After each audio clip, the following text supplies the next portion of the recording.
revue de presse. IDFM 103 et Camnews 24, mesdames, messieurs, bienvenue à la revue de presse spéciale offerte par MBF Media Production depuis Garoua. Ouvrons justement cette revue par le tri-hebdomadaire Challenge Hebdo. Réhabilitation, Sonara, un plan d'accélération de 2 ans adopté. La Société nationale de raffinage en abrégé Sonara entre dans une phase cruciale de sa reconstruction avec l'adoption d'un ambitieux plan d'accélération de mesures de restructuration et de réhabilitation pour la reprise de raffinage sous 24 mois. Para 24 validé lors du conseil d'administration du 13 août 2025. L'objectif principal est de remettre en service l'outil de production d'ici 2027, marquant ainsi une étape décisive pour la souveraineté énergétique du Cameroun. Pour l'assistance sur le plan humanitaire, le Cameroun peut compter sur de nombreux pays amis avec lesquels il entretient, outre les relations commerciales, mais aussi une diplomatie empreinte de respect, de considération et surtout de solidarité. Nous poursuivons notre revue spéciale toujours avec Challenge Hebdo de ce matin. Surveillance des votes. Elecam invite les partis politiques à désigner leurs mandataires. Le directeur général d'Elections Cameroun, Eric Essoussé, souhaite voir des 12 partis politiques retenus désigner leurs représentants dans les 58 commissions départementales de supervision des votes. Plus de détails à la page 3. Nous restons toujours à la page 3 pour parler justement de la fin d'une agitation. Léon Tyler Onana quitte enfin le RDPC. Le conseiller municipal RDPC de la commune de Monatélé, Léon Tyler Onana, qui a tenté de faire ombrage à la candidature de Paul Biya, quitte enfin le navire. Nous restons en politique. Soutien à Paul Biya. La diaspora de l'Ouest en désaccord avec leur chef traditionnel. L'objet de la discorde trouve sa source au niveau de leur présence au palais de l'unité, répondant à une invitation de Ferdinand Ngongo. Enlèvement de Guizagué dans l'extrême nord. La classe politique condamne le kidnapping de plusieurs personnes sur la route de Mora-Koussiré dans la localité des Zigagé. Fait réagir des leaders politiques en course pour la prochaine élection présidentielle. Suite aux aveux de la France, étudiants et chercheurs doivent rédiger des mémoires. C'est la proposition de Niam Timba, candidat recalé de l'UPC à la prochaine élection présidentielle.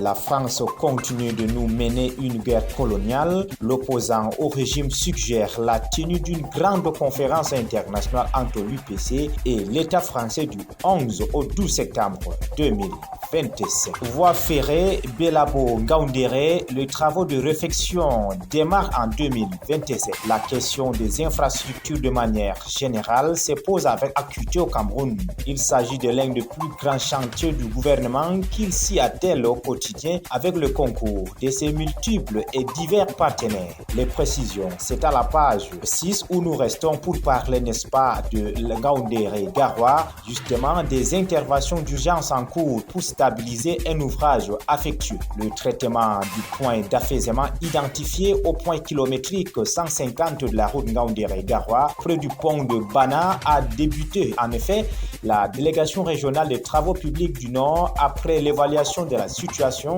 a engagé des travaux de consolidation dans le but d'éliminer tout risque de rupture de la circulation. Lutte contre les inondations. L'AFD va décaisser 60 milliards de francs CFA au profit du Cameroun. Il n'est plus un secret pour personne. La ville de Douala fait face au phénomène des inondations. Cette situation alarmante et déplorable s'est traduite par des cris d'exaspération, de frustration et de désespoir, mais surtout les nombreux appels à l'aide de populations victimes lancés à l'endroit des pouvoirs publics. Les fortes pluies qui s'abattent dans la région de l'extrême nord traînent derrière elles des conséquences désastreuses. C'est ainsi qu'au moins 3 personnes ont perdu la vie du fait des intempéries enregistrées au mois de juin 2025 dans l'arrondissement de Darak, situé dans le département de Logone et Chari. Parlons à présent de la rentrée scolaire 2025. Un plan de protestation sur la table du Premier ministre. Il est question d'apporter en urgence des réponses structurelles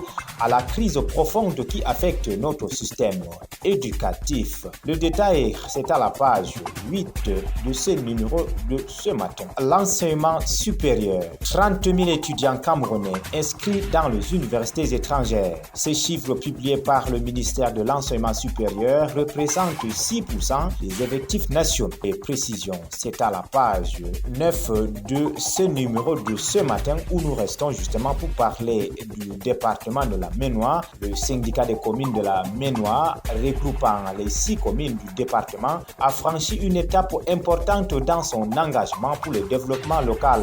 Ses conseillers viennent unanimement d'adopter le compte administratif et de gestion pour l'exercice 2024 relevant un bilan financier solide et encourageant. Exercice illégal de la médecine. L'Ordre national de médecins s'insurge contre une diaspora médicale. Le docteur Fonkwa Rodolphe ainsi que les membres de l'ONMC étaient face à la presse ce lundi 18 août 2025 pour apporter des clarifications sur le bras de fer qui les oppose au collectif de la diaspora médicale. Plus de détails à page. À l'étranger, Rwanda, visa pour Europe, un parcours du combattant. Depuis la fermeture de l'ambassade de Belgique au Rwanda en mars 2025, les demandes de visa pour l'Europe doivent se faire à Nairobi pour le Rwandais. Le hebdomadaire Dikalo à la une, rencontre stratégique. Les Lamibé s'ajoutent au soutien de Paul Biya. Une très forte délégation des chefs traditionnels du Grand Nord a été reçue au Palais de l'Unité. De leur avis, le candidat du RDPC reste le meilleur choix pour la paix et le progrès social, nous dit le hebdomadaire Dikalo. Nous vous disions donc rencontre stratégique, une très forte délégation des chefs traditionnels de la partie septentrionale du Cameroun a été reçue le jeudi 14 août dernier au Palais de l'Unité. Pour Selamibé, Paul Biya reste le meilleur risque pour le Cameroun. Les évêques au Palais, la mise au point de la conférence épiscopale pour dissiper tout malentendu et déconstruire la polémique qui laisse croire que les évêques catholiques comptent parmi les soutiens de Paul Biya. La conférence épiscopale recentre le débat dans les colonnes du hebdomadaire Dikalo. Monseigneur Jean Barga, voté pour la paix. L'archevêque métropolitain de la capitale politique du Cameroun invite ses fidèles à voter utile, c'est-à-dire voter pour la paix au Cameroun. Présidentielle 2025, la mise au point du candidat de l'Union des populations du Cameroun, Yam Timba, candidat de l'UPC à l'élection présidentielle de 2025, réagit à la suite de la lettre du 30 juillet 2025 adressée par le président de la République française au président de la République du Cameroun. Il faut dire que Yam Timba a été écarté, sa candidature a été rejetée par ELECAM. Yam Timba donc, je propose une grande conférence nationale, vérité et réconciliation entre l'UPC et l'État français du 11 au 12 septembre 2025. La proposition de ce candidat recalé par Elections Cameroun. Présidentielle 2025, le PURS a son bulletin de vote. Dans un communiqué de presse numéro 21/PUS/PS/SG du 16 août 2025, le secrétaire général du Peuple uni pour la rénovation sociale annonce les éléments d'identification du bulletin de vote du candidat Serge Espoir Matomba pour l'élection présidentielle du 12 octobre 2025. Recensement général de la population, le gouvernement programme le top départ en 2026 lors d'une réunion interministérielle cruciale présidée par le Premier ministre Joseph Djongouti le 12 août 2025. Le gouvernement a confirmé son engagement à lancer les opérations sur le terrain du 4e recensement général de la population et de l'habitat, conjointement avec le recensement de l'agriculture et de l'élevage au début de l'année 2026.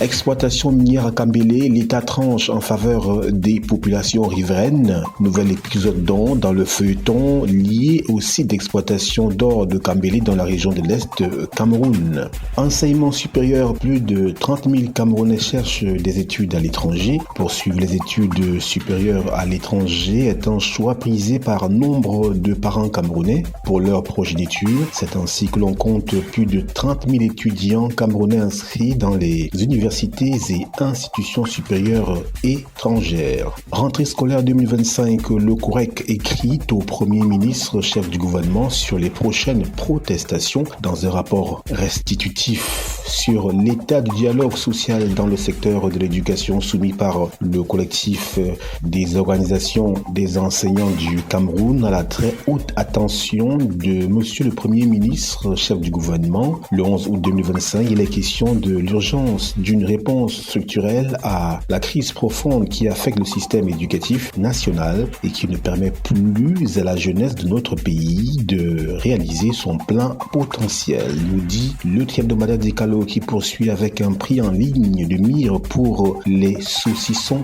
innovants. Roland Asso Aitoga, je cite, notre action est légitime et nécessaire. Entretien avec le secrétaire général du collectif des organisations syndicales des enseignants du Cameroun dans les colonnes du tri-hebdomadaire Dicalo. Filière banane, les exportations grimpent et atteignent plus de 16 000 tonnes. Les exportations de bananes vers l'étranger connaissent une embellie au cours de cet exercice 2025. C'est ce qu'indiquent les chiffres rendus publics par l'association bananière du Cameroun Asso Bakam. À Bomban et Conque Bembis, 100 milliards de francs CFA mobilisés pour réaliser les travaux, fruit d'un long processus d'études conduit par le ministère des Travaux publics. La convention de financement pour le bitumage des routes à Bomban, Lomier et Conque Bembis a été signée le 12 août 2025 pour un montant global de 100 milliards de francs CFA. CHR de Bertoine, hôpital de référence fruit du plan d'urgence triennal. À l'international Israël, la grève générale pour la fin de la guerre à Gaza et la libération des otages largement suivis. Une véritable marée humaine dans les rues de Tel Aviv qui a connu un des plus grands rassemblements. Manifestation aussi à Jérusalem, un élan de solidarité avec les familles des otages capturés il y a 681 jours déjà. Retour sur le continent africain, Mali, Afrique de l'Ouest, 5 ans après le putsch, le pays reste plongé dans l'incertitude. Voilà, madame, monsieur, c'est la fin de la revue de presse spéciale offerte par MBF Media Productions depuis Garoua. Restez en compagnie de nos programmes qui se poursuivent.